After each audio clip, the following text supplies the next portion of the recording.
It's hard to imagine, but back in 1976, an average London house price was just £14,000. That's just 25% more expensive than the UK average. Since then, of course, London house prices have soared to over £500,000, making it by far the most expensive place in the UK, beyond the reach of many Londoners too. But whisper it quietly, London house prices are falling. Adjusted for inflation, London house prices are back at a level last seen in 2006, just before the last crash. In recent years, the London market has turned, especially for the highest end of the market, with several saying prime London properties are 21% down on 2014.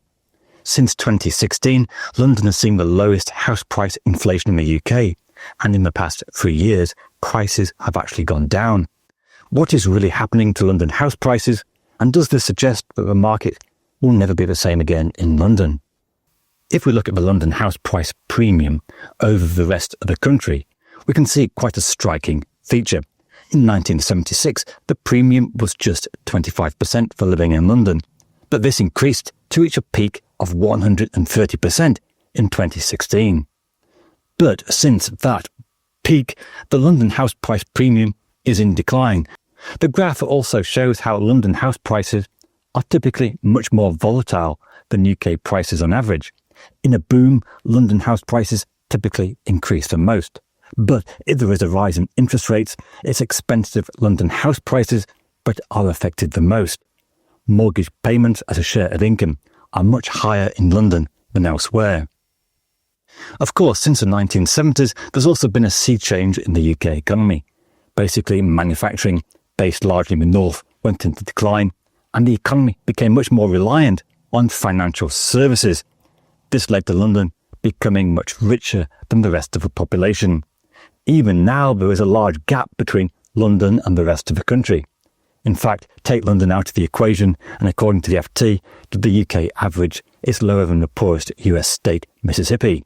It means, though, that the London economy is hugely important to UK finances, with a net contribution of £45 billion. And with all the budget black holes, London's stamp duty has become an important source of government revenue. Now, the booming London economies of the 80s, 90s and 2000s also made property a great investment, encouraging speculative buying, especially from abroad. There are many stories of professionals buying a house in the early 80s and making more from capital gains to the house than they ever did from working. Also, the London population was falling in the 1970s. London was really in decline, but since the early 1990s, there's been a rapid growth in the population. The booming economy drew in workers from the rest of the country and also abroad, with London being the top destination for migrant workers. The share of foreign-born residents in London is now 41%, well above the national average of 16%. Yet, as the London population increased by 2 million, the housing stock didn't keep up. The average private house building rate was 0.4%. It's completely unresponsive to rising prices.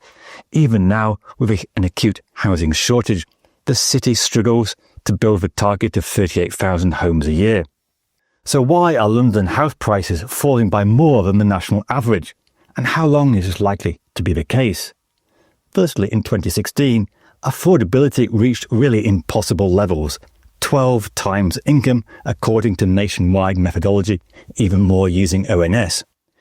Even if you account for the great amounts of wealth recycled back into the housing market, it was just too expensive for a large number of potential buyers who don't have any wealth to fall back on. A typical first-time buyer in London needs a deposit of £144,000. Not easy if you leave university with £50,000 debt and end up on a minimum wage job.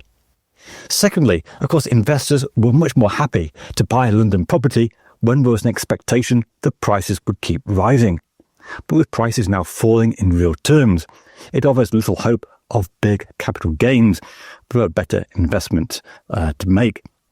In addition, despite London having by far the highest rents, rental yields, the return on renting divided by house prices, is actually the lowest in the country. And it's, with all that high tax and regulations, it's encouraging many buy-to-let landlords to sell up, leading to more properties coming on the market. Thirdly, it is really expensive to build homes in London. Centre of Cities estimate that the cost of building 88,000 homes a year in London the government is targeting would cost 43 times more than building an equivalent number of houses in the West Midlands. Why is it so expensive and difficult to build in London is a really good question. London developers have additional costs such as requirements for affordable housing, the community infrastructure fees, planning fees for local councils and building safety levies. There's also uncertainty that the planning procedure will even work, with high-profile recent projects cancelled because local residents objected to how they looked. Many London projects have also stalled because of new requirements for 2 staircases in tall buildings, which increase the cost of high-density housing. But also there's more to the fall in London house prices, especially amongst the high end in Western London. You can see the most expensive boroughs like Kensington, Westminster and Richmond have also seen the bigger falls in prices. Here there are 3 factors at work. Firstly, the increase in stamp duty is a big deal, especially for those buying second homes. Buy a second London home for 6.5 million and you'll be paying over £1 million in stamp duty, an effective rate of 15.6%. Even the super rich don't like paying that and may have decided that they might as well spend a few years renting to see what happens. Secondly, the change in non-dom status, plus things like VAT and school fees, are further increasing financial costs for wealthy foreign buyers. Now, whilst the impact of the change in non-dom status is disputed, investors claim a lack of guaranteed foreign buyers also makes it more difficult to be sure that projects will be profitable. Also, of course, there's sanctions on Russian oligarchs which have reduced demand and led to more empty properties in prime areas on sanctioned properties. Also, there's been increased sales by buy-to-let landlords who are leaving the market. Now, another factor behind the changing nature of the London housing market is the COVID-induced working from home. During COVID, people realised that rather than spending a fortune to live in London, you could move to a cheaper part of the country and work from home. And although work from home has partially been reversed, it will never be the same again that every job has to be 5 days a week in the office. But even those who can't work from home, London is just becoming too expensive. If you take into account the cost of rents, London is effectively one of the poorest regions in the UK for the lowest income households. Now, in 2022, out-migration from London reached a record 8.2%. Now, this has since fallen back to 5%. But even if it is actually hard for Londoners to leave, many are put off moving to London because of high living costs. So what are the future of London house prices? Firstly, the top end of the market, 2 million plus houses, are definitely affected by high tax and change to non-dom status. And it's hard to see a quick reversal in the fortunes of this housing segment.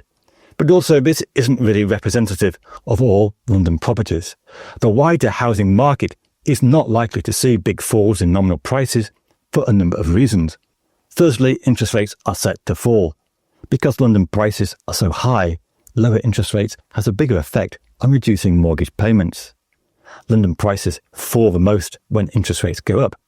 But the reverse is also true. If higher interest rates didn't cause a crash, they aren't going to get a crash as interest rates come down. Secondly, the fundamental difficulty and cost of building homes in London is always going to be a drag on reducing affordability. Thirdly, although the rapid population growth of the past decades is perhaps over, the population is still expected to continually increase over the next few decades. In a way, we may well get more of the same, which is a stagnation in the market. Despite complaining about the cost of living, few Londoners actually plan to leave because the costs of moving are estimated to be over £30,000 for a start.